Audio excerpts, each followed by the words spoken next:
Hi there, welcome again. Let's welcome you formally to this ongoing discussion on elements of fiction. It's a continued class from the previous discussion. Please recall whatever quickly you learnt about the various elements. We discussed plot, and of course we applied all of them brilliantly. And what was interesting is you picked almost all of them very intuitively and also learned how to apply them to a given short story, an anecdote, or even a novel, because of course, as I said, if you know how to apply it to this short story, you definitely know how to apply it to a novel as well. Why do we need to know all these things? Of course, when you are analyzing a work of fiction in a proper methodic way, you need to analyze it from various elements that constitute fiction. So, this indicates an heightened awareness about the genre called fiction, and as a student of literature it also shows, of course there must be a difference between a layperson describing a novel that he or she has read and you describing a novel that you have read, right? That is the distinction, because you are more informed of those features that constitute fiction, and because of this it gives you a kind of a leverage. In case you choose to write a novel, you can leverage your understanding of all these elements, and therefore you can as well begin writing a novel. Okay, yeah. Now let's begin a discussion of various elements. Before that, let's quickly recall those elements of fiction that we discussed in the previous class. We began with plot, okay, right? We discussed plot, then we began with conflict, then you have characters, then you have setting, then you have theme, style, point of view, and of course tone. All these things we discussed very briefly. Now we are going to take them up in a little more detailed manner. So the first element of fiction is plot. Plot occupies a major role in fiction, whether it's a short story or a novel. Plot is very important. Okay, so when in a novel, it's actually fiction is woven around a plot. In other words, it's like a seed. Plot is like a seed, and like everything is wrapped around the seed. Fiction is woven around that plot. That's the bare minimum. Plot is the bare minimum that you need to work out. So it's an essential element of a fiction, and we already discussed this. Though there are a couple of theorists or critics who distinguish story from a plot. Well, the modern theorists consider story as an integral component of plot, but critics such as E.M. Foster in his very important work called Aspects of the Novel. In fact, if you are a little more serious about various the elements that constitute fiction, that is one important book that you can always refer to, Aspects of the Novel. And in fact, our discussion, subsequent discussion of various elements is also based on our understanding of the text. And if you are further interested, you can also check up The Art of Fiction, that's by Milan Kundera. Through series of interviews, Milan Kundera, one of the contemporary heavyweights of fiction, you can call him that, discusses his craft, and not just his craft, the craft of fiction in a little more elaborate way. The Art of Fiction, these are two things that you can refer to, Aspects of the Novel by E.M. Foster, Art of Fiction by Milan Kundera. Okay, yeah. So E.M. Foster distinguishes plot from a story. Story is a sequence of events as it happens chronologically. He gives you even a famous example, right?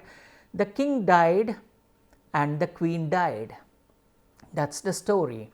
Now, where does the plot come in? If you add the king died and the queen died of grief, then it becomes a plot. Now, what has happened? You have added to the element of story, because the story is the king died and the queen died. Even in the plot, that story is there, but along with the story there is an addition of the cause. the causal factor, right? Why some things have happened in a way they have happened, why certain things have happened the way they have happened. There must be a cause for this particular effect. Therefore, you can say that the king died, and unable to withstand the grief, the queen died.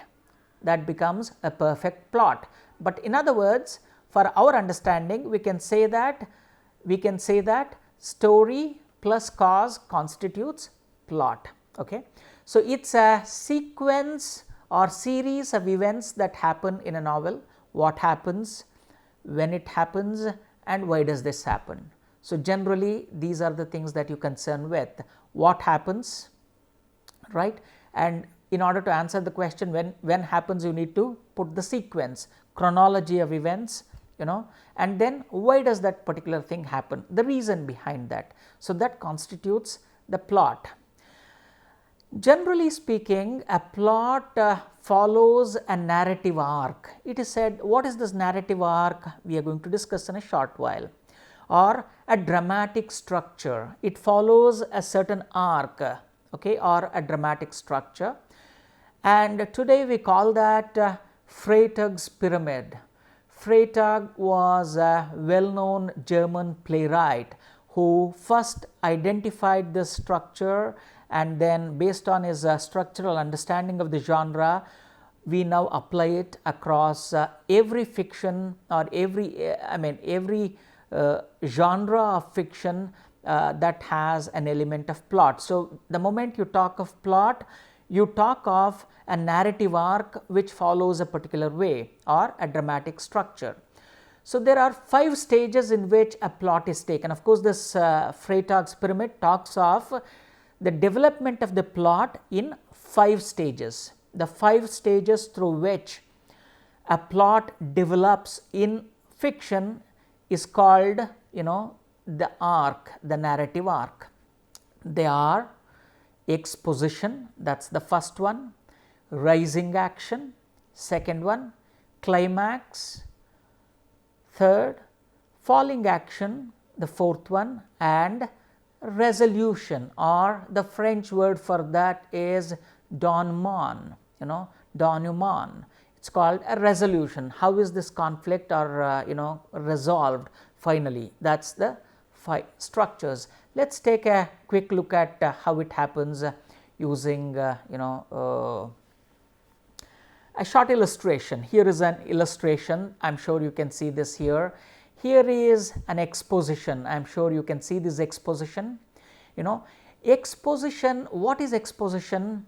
Exposition is how the story is introduced to the reader, the background, because when the story happens, certain details have to be set forth in a proper way, right? Especially the first few pages have to introduce the characters, introduce the basic plot, everything. So, therefore, exposition talks of introducing the plot to the reader in as detailed a manner as possible. Who are the characters involved? What is the overall setting? And then what is this a bird's eye view about what this novel is all about. It's going to be all about. So that's exposition. In other words, the backstory of a character, or if there is any backstory of the character, you can as well give it, or if there is any other relevant information that is required for us to understand the characters and plot, you can present that as well. That's called exposition. The next is rising action. You can see this here, the rising action. The rising action is after the exposition, well, the plot gets slightly sharp. It goes on using series of actions, using series of events. The narrator in this fiction goes on developing the plot, right, using series of events, series of action, or series of dialogues. If it is a dialogue based action, then using the dialogue between various characters, the plot gets developed. That is called rising action. It builds the dramatic tension, because as we keep reading through, see, in order to better understand this particular Freytag's pyramid, you can pick up any crime novel or thrillers that you have read, mystery fiction, then it becomes evident. In the rising action, gradually, dramatically, a tension is getting built because a problem is introduced here, and how the entire narrative is woven around that problem becomes very important. That's rising action. And the third is climax. You can see the climax here. Okay, climax is the pinnacle of the plot. In fact, that's the acme, the topmost point of the plot, where it's going to take a sharp turn. So until that point of a time, the plot gets built, and the moment it reaches climax, it's going to take a sharp turn. You can expect that, a kind of a breaking point, a kind of breaking point. That's what is called climax. So from here, there is a change of fate which is ensured, and the problem that's been introduced now requires some kind of a solution. Therefore, the arrival or the beginning point of that solution comes with climax. Then there is falling action, which you can see it here, the falling action, right. So here, after the climax, what happens? The story begins shifting its action towards the direction in which the narrator wants you to go. In other words, the story is about to find, or the problem that was introduced to you after having reached the pinnacle is about to find a solution. That's when you can call it a falling action. And the final one, the denouement or the resolution, is where some kind of solution is presented to the problem that was introduced in exposition, built in rising action, identified as a pinnacle point in climax, and that has the solution to which has been initiated in the falling action, and in the resolution a final solution is given to you. So generally speaking, this is Freytag's pyramid, and in every fiction that you come across, invariably in some form or the other you will be able to find these elements. So please take a quicker look at this: exposition, rising action, climax, falling action, and denouement or resolution. Okay, because when you read a plot, if you can identify the various points in that fiction, when you read a novel, the various points through which the plot is taken, and if you can identify a Freytag's pyramid in the novel that you are reading, that means you have already become an experienced reader, an experienced student of literature. This is something that we can keep in mind, especially while reading plot. From plot, let's move on to characters. Characters again are, we have already discussed this, they are like people. They are equivalent of people. In the real world, we refer to ourselves as people, right? Individuals and people. In the novel, they are called characters. It is said that a reader lives, in fact, in one of the earlier classes, we said a reader lives multiple lives while reading a work of art. How? Because through the various characters. A character is basically, anyone who appears in the work of art. Basically, it can be people or animals or robo, because in the very first story that we read, the Vixen and the Lioness, you can quickly recall, right? In the Vixen and the Lioness, though they are not people, they are animals, nevertheless they are characters in that world. They are characters in the world, because it's through them that the story unfolds, it's through them that the plot unfurls, and it's through them you can even see a kind of course, in a longish story, you can even identify the Freytag's pyramid. Of course, we are going to discuss another short story after we discuss all these elements. Then we will ask you to identify Freytag's element, various elements of fiction. So this is something that's very important.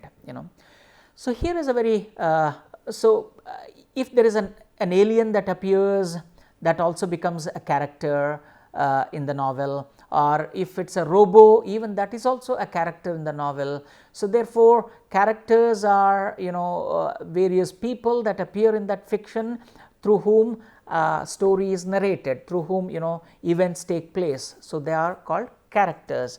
Now, here is a beautiful quotation on characters. Somebody says, a critic says that novelist makes up a number of word masses, roughly describing himself, and then gives them names and a sex, assigns them plausible gestures and causes them to speak by the use of inverted commas and perhaps to behave. These word masses can be called his characters, and they do not come to us in a in a very cold way. They may be created in a beautiful, delirious excitement. That is what a particular critic says about the characters. Now, characterization is very important, because as I said, now look how a particular character is developed. When you read a novel, see the background. The author gives the character a background, a social background, an ethnic background, an historical background, and puts the characteristic features, what are the characteristic traits of that particular character, psychological makeup and his friendship, his attitude towards life, all of them. This is how you build characters. This is how you build characters. So, that is another important element of fiction that you can think of. Okay. After characters come, of course, here you have different types of characters. We said this, right. Generally speaking, a confidante character is somebody, of course, you have the protagonist, the main character, the so called, hero or heroine. We no longer use these terms, we call them protagonists. The important characters in a novel or in any fiction is called protagonist. So, they have some people in whom they trust and they speak everything, they are called confidantes, or close friends through whom they reveal whatever they wish to reveal. They are called confidante characters. Dynamic characters are also sometimes called round characters. This is a distinction that E. M. Forster makes in aspects of novel: flat characters and round characters. Flat characters are those characters that do not change throughout the novel. They do not change much. Whatever they are in the beginning, even towards the end, they remain the same thing. They are also sometimes called static characters, but there is a slight difference between flat character and static character, but they do not change, that is what you need to keep in mind. And there are dynamic characters, and they are also called round characters. What happens, these round characters undergo a lot of change, a lot of transformation, not necessarily physically. Of course, if it is a Bildungsroman, that is a particular a technique that a writer uses, wherein a character is taken from his or her childhood through how they grow up and grow old and all that. This type of novel is called a Bildungsroman novel, where a character is traced from its birth towards its later stages of growth. So, here a character undergoes a lot of transformation, changes, not just physical changes, but even mental changes. It undergoes conflicts, and as a result of which it matures. So, a great novelist focuses on creating robust round characters or dynamic characters. And then you have of course protagonist, we have already discussed it. As opposed to protagonist is antagonist. And in fact, if there is a conflict that takes place, it always takes place between the protagonist and the antagonist. And you can also call a villain. There is a villain, of course, sometimes villain and antagonist could be the same, whereas in some cases villain is again a kind of a stock character, wherein they do not change. Sometimes even an antagonist is also capable of changing. Therefore, protagonist and the antagonist, they are round characters. They have to be essentially dynamic characters. The rest of them, there is not much scope for changing as such. They are called flat characters or stock characters. This is something that you can keep in mind. Of course, there are various other types of characters, but of course you can make it out, right? Yeah.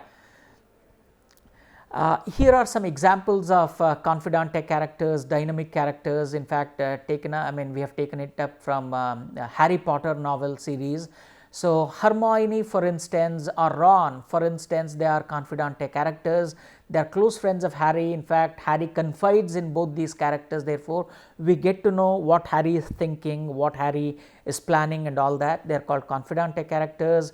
You have a dynamic character or a developing character. Harry himself is Harry Potter himself is an example for that. He is also an example for round character. And flat characters are, as I said, they do not change much, especially if you think of Crabbe and Goyle, the so called two friends, idiotic friends of Draco Malfoy, who can be called in a sense an antagonist, not a main antagonist in the novel though. So they are called, flat characters. His friends, Draco Malfoy's friends, are called flat characters. So we have very many other character types like that. You can easily identify many of them. And a villain, of course, if there is a villain or the antagonist, Voldemort is the antagonist in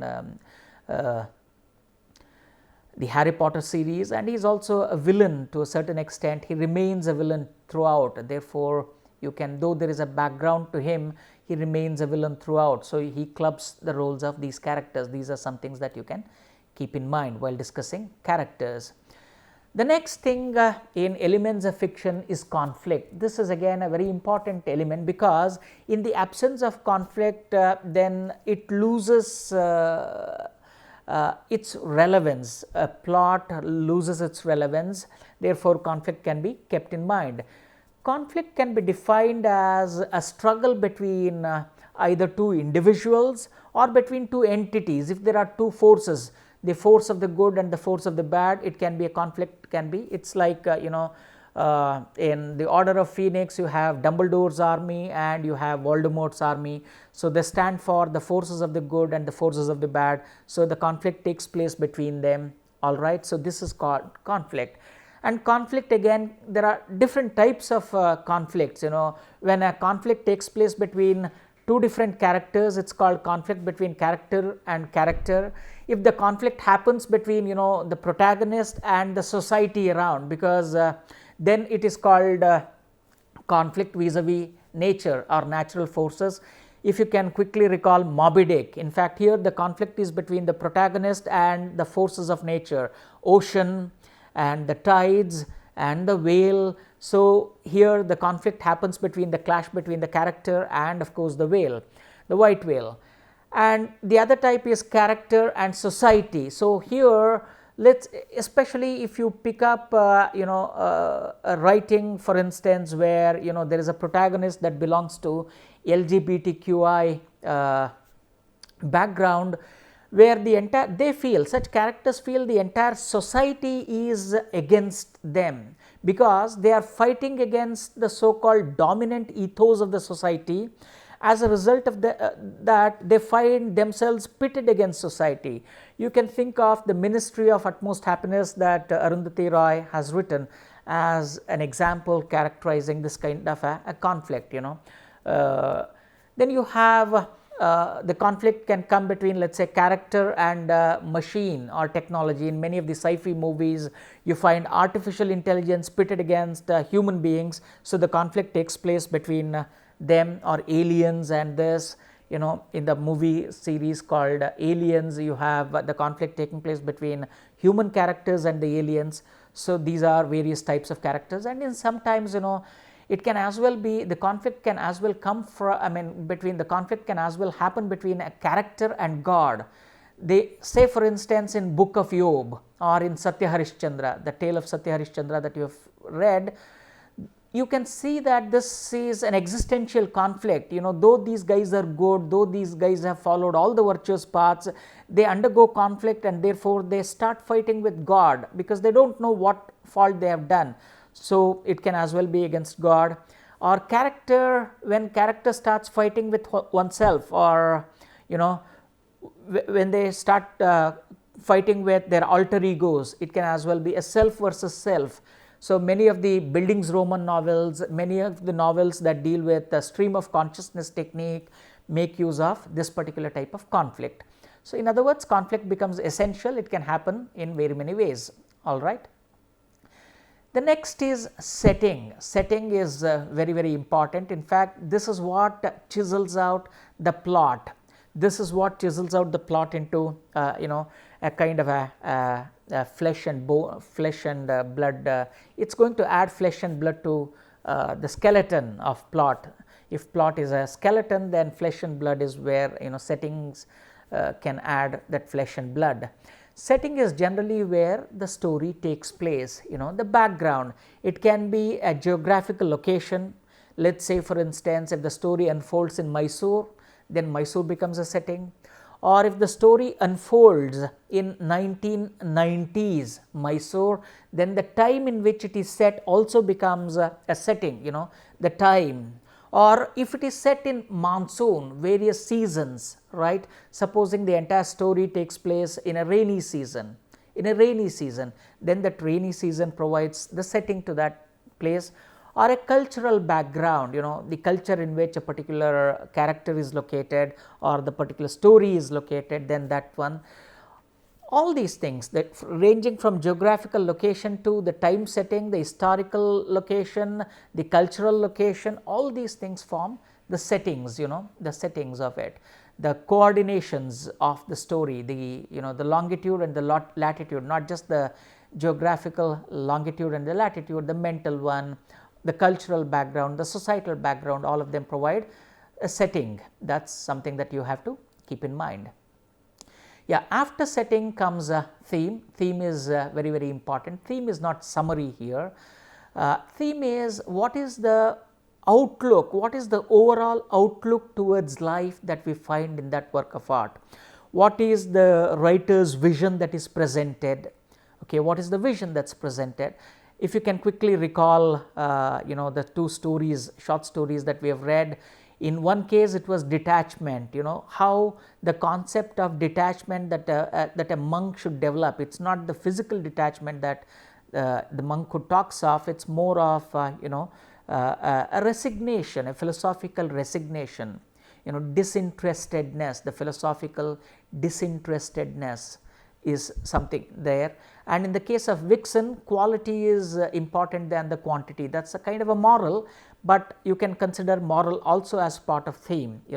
The overall outlook towards life, the underlying value systems, and what is the final vision that the writer wishes to communicate. All these things come under theme. So these are some things that you can keep in mind. Generally speaking, when you say theme, you have a coming of age or circle of life, prejudice, greed, good versus evil, the process of growing up oneself, and how does a particular character fight against all the odds and still emerge victorious. All these things are broadly speaking theme, but even within that, a broader philosophical outlook towards life becomes important in theme. Okay. From theme, we go on to point of view. This is again very important. Generally speaking, point of view is who is narrating, the narrating persona, who is narrating this. Generally speaking, there are 2 points of view that most of the writer make use of. One is called the first person narration, the other one is called the third person narration. First person is I, we, us. This is first person narration. So if a particular novel begins with I want to do this way, I feel like this, these are my enemies, these are my odds, very clearly that novel is making use of the first person narration. Okay. In other words, one of the characters, generally the protagonist, starts revealing what happens to him or her through narrating it. That's what is called first person narration. All right. And the third person narration is usually when, as if I told you, right, supposing there is an overall observer. Maybe you can call it third person narration also as an omniscient narration. We have used this term earlier in one of the earlier classes, right. So we said that here, as if the writer knows everything, as if the narrator knows what all is happening in that fictional world, they start narrating, like introducing. When Harry went here, he discovered to his great surprise that he did not lose all that he thought he had lost. Instead, there was something very precious. So somebody is talking about Harry. So this kind of narration is called third person narration, because they know, or that person, the narrator knows as if something is happening to this particular character, and even they can even enter the head of particular characters and start describing what they are feeling. So this type of narration is called third person narration or omniscient narration. Of course, there is also second person narration, but it is rarely used. The second person is like you, using you. So, something like you go to the platform at 10 o'clock, you are about to a train is about to come at 10:30, you board the train and you get down at this particular place. So, everything here unfolds through the use of you. So, the moment you spot it, then that becomes a second person narration. So, I am sure now it has given you some idea. Of course, this class has given you some idea about point of view, right. It is important narrative technique, because who is narrating, according to who is narrating this point of view is determined, something that you can please keep in mind. And finally, tone and style. Tone is something what is the tone? Of course, it depends on the context, because tone is called an emotional coloring, the emotional meaning attributed to language, or the overall attitude of the protagonist, overall attitude of the narrator here becomes important. What is the overall tone here? Is it one of ironic? Is it one of detachment? Is it one of is it one of arrogance? Is it one of humility, humble? So, these are the various things that come under tone, intimate thing, comic thing, funny thing, ironic thing, desperation, resigned attitude, all of them come under tone. And finally is style. Style is something that is a little more complex, because only when you have read enough would we be able to identify the overall style. In order for us to understand style, we need to know how language is used, how characters are arranged, if there is a particular way in which they are arranged, because if you keep reading J.K. Rowling, the style in which she writes, the style in which she introduces the characters. So, when you are familiar with a particular writer, that is when you start identifying the style. The peculiar characteristic traits that reveal who the writer is, what kind of genre that particular novel belongs to. Because if it is a crime thriller, you can, by the very use of certain words, you can identify the style and say that it belongs to historical fiction, it belongs to mystery, it belongs to some other form. So, style is related to that, closely related to the choice of the word. So, these are some things that you can keep in mind, and I am sure this class has given you enough ideas about various elements of fiction. Always remember, an active understanding of various elements of fiction will give you an advantage when it comes to analyzing fiction and understanding fiction in a little more detailed manner. All right. In the next class, we will come up with something else, but before that, here is a very quick activity for you. Based on your understanding of the Freytag model and based on your understanding of various elements of fiction, here is an activity for you. So, what you can do, here is a very beautiful short story by William Somerset Maugham. It is called The Appointment in Samara. It is a retold version. So, you can take a quick screenshot of this. Death speaks. In fact, Death here acts as a protagonist. Death is considered as a feminine, as a woman here. She starts speaking.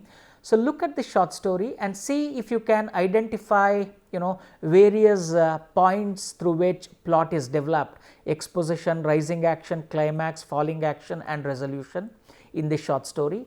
And the second thing is, see if you can spot the various elements of fiction that we have discussed in the class today.